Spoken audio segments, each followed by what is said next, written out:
Selamat datang ke Timur Bay Seafront Residence. Kenapa Bon berada dekat sini? Bon berada dekat sini sebab Bon nak memperkenalkan dekat orang Kuantan. Di sini ada satu-satunya Dobby Laundry yang lain daripada yang lain. Apa yang lainnya? Jom. Apa yang lainnya? Sebenarnya, untuk pengetahuan orang Kuantan, Dobby ni dia menggunakan sistem QR Code. Jadi pelanggan-pelanggan di luar sana dah tak ada masalah. Datang sini bawa baju hanya QR Code saja. Dobby ni agak luas dan selesa.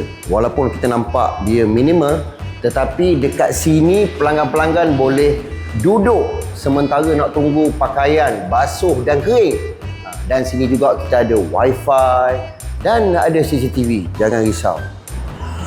Walaupun Dobby ni dia menggunakan sistem QR Code, tetapi tetap juga disediakan coin changer. So tak ada masalah lah buat pelanggan-pelanggan. Dan apa yang paling bestnya, tengok daripada segi harga dia. Kalau kita tengok 14 kg untuk basuh RM6, 18 kg RM8. Untuk pengering pula 14 kg RM6. Murah tau. 18 kg RM8.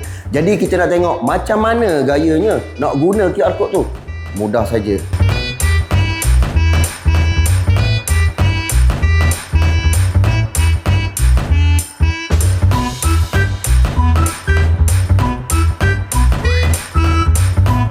So ini mesin dia. Kalau ke atas ni adalah bahagian pengering.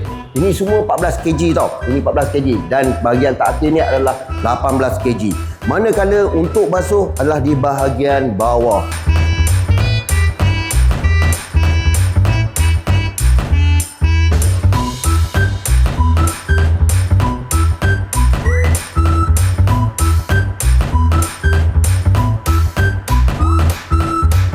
Apa masalah pelanggan di Kuantan ni sekiranya datang ke Dobby?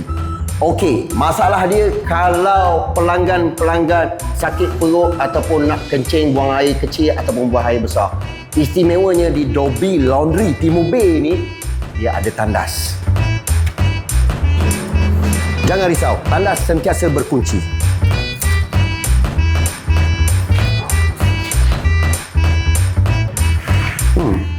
Saya sukalah tandas ni. Sebab apa? Tandas dia bersih.